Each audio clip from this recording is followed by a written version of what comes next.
شروع اللہ کا نام لے کر جو بڑا مہربان نہایت رحم والا ہے۔ حامیم، یہ کتاب اللہ کی طرف سے نازل ہوئی ہے جو غالب ہے، حکمت والا ہے۔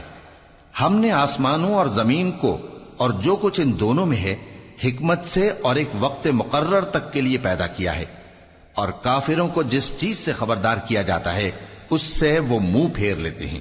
کہو کہ بھلا تم نے ان چیزوں کو دیکھا ہے جن کو تم اللہ کے سوا پکارتے ہو؟ ذرا مجھے بھی تو دکھاؤ کہ انہوں نے زمین میں سے کون سی چیز پیدا کی ہے یا آسمانوں میں ان کی کوئی شرکت ہے؟ اگر سچے ہو تو اس سے پہلے کی کوئی کتاب میرے پاس لاؤ، یا تمہارے پاس علم انبیاء میں سے کچھ ہو تو اسے پیش کرو۔ اور اس شخص سے بڑھ کر کون گمراہ ہو سکتا ہے جو ایسے کو پکارے جو قیامت تک اسے جواب نہ دے سکے اور ان کو ان کے پکارنے ہی کی خبر نہ ہو۔ اور جب لوگ جمع کیے جائیں گے تو وہ ان کے دشمن ہو جائیں گے اور ان کی پرستش سے انکار کر دیں گے۔ اور جب ان کے سامنے ہماری صاف صاف آیتیں پڑھی جاتی ہیں تو کافر حق کے بارے میں جبکہ وہ ان کے پاس آ چکا کہتے ہیں کہ یہ تو کھلا جادو ہے۔ کیا یہ لوگ کہتے ہیں کہ اس پیغمبر نے اس کو از خود گھڑ لیا ہے؟ کہہ دو کہ اگر میں نے اس کو اپنی طرف سے بنایا ہو تو تم اللہ کے سامنے میرے بچاؤ کے لیے کچھ اختیار نہیں رکھتے۔ وہ اس گفتگو کو خوب جانتا ہے جو تم اس کے بارے میں کرتے ہو، وہی میرے اور تمہارے درمیان گواہ کافی ہے، اور وہی تو ہے بڑا بخشنے والا مہربان۔ کہہ دو کہ میں کوئی انوکھا پیغمبر نہیں ہوں، اور میں نہیں جانتا کہ میرے ساتھ کیا سلوک کیا جائے گا اور تمہارے ساتھ کیا کیا جائے گا۔ میں تو اسی کی پیروی کرتا ہوں جو مجھ پر وحی آتی ہے، اور میرا کام تو علانیہ خبردار کرنا ہے۔ کہو کہ بھلا دیکھو تو اگر یہ قرآن اللہ کی طرف سے ہو اور تم نے اس سے انکار کیا، اور بنی اسرائیل میں سے ایک گواہ اسی طرح کی ایک کتاب کی گواہی دے چکا اور ایمان لے آیا، اور تم نے سرکشی کی، تو تمہارے ظالم ہونے میں کیا شک ہے؟ بے شک اللہ ظالم لوگوں کو ہدایت نہیں دیتا۔ اور کافر مومنوں کے متعلق کہتے ہیں کہ اگر یہ دین کچھ بہتر ہوتا تو یہ لوگ اس کی طرف ہم سے پہلے نہ دوڑ پڑتے، اور جب وہ اس سے ہدایت یاب نہ ہوئے تو کہیں گے کہ یہ تو پرانا جھوٹ ہے۔ اور اس سے پہلے موسیٰ کی کتاب تھی، لوگوں کے لیے رہنما اور رحمت، اور یہ کتاب عربی زبان میں ہے اس کی تصدیق کرنے والی، تاکہ ظالموں کو خبردار کرے اور نیکوکاروں کو خوشخبری سنائے۔ جن لوگوں نے کہا کہ ہمارا پروردگار اللہ ہے، پھر وہ اس پر قائم رہے تو ان کو نہ کچھ خوف ہوگا اور نہ وہ غمناک ہوں گے۔ یہی اہل جنت ہیں کہ ہمیشہ اس میں رہیں گے، یہ اس کا بدلہ ہے جو وہ کیا کرتے تھے۔ اور ہم نے انسان کو اس کے والدین کے ساتھ بھلائی کرنے کا حکم دیا۔ اس کی ماں نے اس کو تکلیف سے پیٹ میں رکھا اور تکلیف ہی سے جنا، اور اس کا پیٹ میں رہنا اور دودھ چھڑانا 2.5 برس میں ہوتا ہے، یہاں تک کہ جب وہ پختہ عمر کو پہنچ جاتا ہے اور 40 برس کا ہو جاتا ہے تو کہتا ہے کہ اے میرے پروردگار، مجھے توفیق دے کہ تو نے جو احسان مجھ پر اور میرے ماں باپ پر کیے ہیں ان کا شکر گزار بنوں، اور یہ کہ نیک عمل کروں جن کو تو پسند کرے، اور میرے لیے میری اولاد کو نیک بنا دے۔ میں تیری طرف رجوع کرتا ہوں اور میں فرما برداروں میں ہوں۔ یہی لوگ ہیں جن کے اعمال نیک ہم قبول کریں گے اور ان کے گناہوں سے درگزر فرمائیں گے، اور یہی اہل جنت میں ہوں گے۔ یہ سچا وعدہ ہے جو ان سے کیا جاتا تھا۔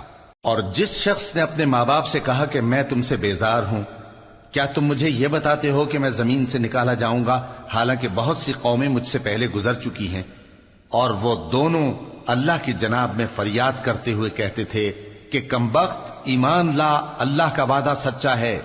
تو کہنے لگا یہ تو پہلے لوگوں کی کہانیاں ہیں۔ یہی وہ لوگ ہیں جن کے بارے میں جنوں اور انسانوں کی دوسری امتوں میں سے جو ان سے پہلے گزر چکی عذاب کا وعدہ تحقیق ہو گیا۔ بے شک وہ نقصان اٹھانے والے تھے، اور لوگوں نے جیسے کام کیے ہوں گے ان کے مطابق سب کے درجے ہوں گے۔ غرض یہ ہے کہ اللہ ان کو ان کے اعمال کا پورا بدلہ دے اور ان کا نقصان نہ کیا جائے گا۔ اور جس دن کافر دوزخ کے سامنے کیے جائیں گے تو کہا جائے گا کہ تم اپنی دنیا کی زندگی میں لذتیں حاصل کر چکے اور ان سے لطف اندوز ہو چکے، سو آج تم کو ذلت کا عذاب دیا جاتا ہے۔ یہ اس کی سزا ہے کہ تم زمین میں ناحق غرور کیا کرتے تھے، اور اس کی کہ بد کرداری کرتے تھے۔ اور قوم عاد کے بھائی ہود کو یاد کرو کہ جب انہوں نے اپنی قوم کو سرزمین احقاف میں خبردار کیا، اور ان کے آگے اور پیچھے سے خبردار کرنے والے گزر چکے تھے کہ اللہ کے سوا کسی کی عبادت نہ کرو مجھے تمہارے بارے میں بڑے دن کے عذاب کا ڈر لگتا ہے۔ کہنے لگے کیا تم ہمارے پاس اس لیے آئے ہو کہ ہم کو ہمارے معبودوں سے پھیر دو؟ اگر سچے ہو تو جس چیز سے ہمیں ڈراتے ہو اسے ہم پر لے آؤ۔ پیغمبر نے کہا کہ اس کا علم تو اللہ ہی کو ہے، اور میں تو جو احکام دے کر بھیجا گیا ہوں وہ تمہیں پہنچا رہا ہوں، لیکن میں دیکھتا ہوں کہ تم لوگ نادانی میں پھنس رہے ہو۔ پھر جب انہوں نے اس عذاب کو دیکھا کہ بادل کی صورت میں ان کے میدانوں کی طرف آ رہا ہے تو کہنے لگے یہ تو بادل ہے جو ہم پر برس کر رہے گا۔ نہیں، بلکہ یہ وہ چیز ہے جس کے لیے تم جلدی کرتے تھے، یعنی آندھی، جس میں درد دینے والا عذاب بھرا ہوا ہے، جو ہر چیز کو اپنے پروردگار کے حکم سے تباہ کیے دیتی تھی۔ آخر وہ ایسے ہو گئے کہ ان کے گھروں کے سوا وہاں کچھ نظر نہیں آتا تھا۔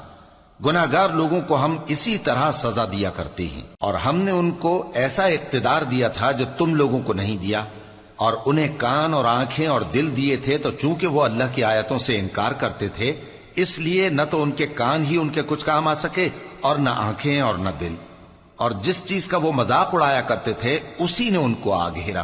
اور اے مکے والو، تمہارے ارد گرد کی بستیوں کو ہم نے ہلاک کر دیا، اور بار بار ہم نے اپنی نشانیاں ظاہر کر دیں تاکہ وہ رجوع کریں، تو جن کو ان لوگوں نے اللہ کا قرب حاصل کرنے کے لیے معبود بنایا تھا انہوں نے ان کی کیوں مدد نہ کی، بلکہ وہ ان سے گم ہو گئے، اور یہ ان کا جھوٹ تھا اور یہی وہ افترا کیا کرتے تھے۔ اور وہ وقت قابل ذکر ہے جب ہم نے جنوں میں سے کئی شخص تمہاری طرف متوجہ کیے کہ قرآن سنیں، تو جب وہ اس کو سننے حاضر ہوئے تو آپس میں کہنے لگے کہ خاموش رہو۔ جب پڑھنا ختم ہوا تو وہ اپنی برادری کے لوگوں میں واپس گئے کہ ان کو خبردار کریں۔ کہنے لگے کہ اے قوم، ہم نے ایک کتاب سنی ہے جو موسیٰ کے بعد نازل ہوئی ہے، جو کتابیں اس سے پہلے نازل ہوئی ہیں ان کی تصدیق کرتی ہے اور سچا دین اور سیدھا رستہ بتاتی ہے۔ اے قوم، اللہ کی طرف بلانے والے کی بات کو قبول کرو اور اس پر ایمان لاؤ، اللہ تمہارے گناہ بخش دے گا اور تمہیں دکھ دینے والے عذاب سے پناہ میں رکھے گا۔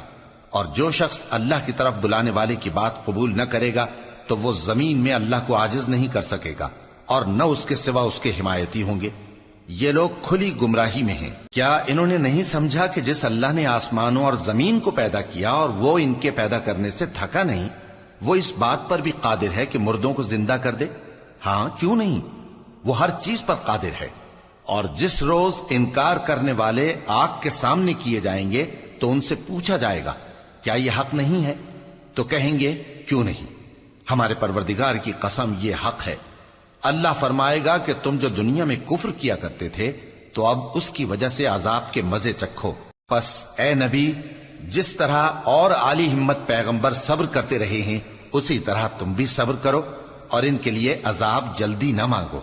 جس دن یہ اس چیز کو دیکھیں گے جس کا ان سے وعدہ کیا جاتا ہے تو یہ خیال کریں گے کہ گویا دنیا میں رہے ہی نہ تھے مگر گھڑی بھر دن۔ یہ قرآن پیغام ہے جو پہنچایا جا چکا، سو اب وہی ہلاک ہوں گے جو نافرمان تھے۔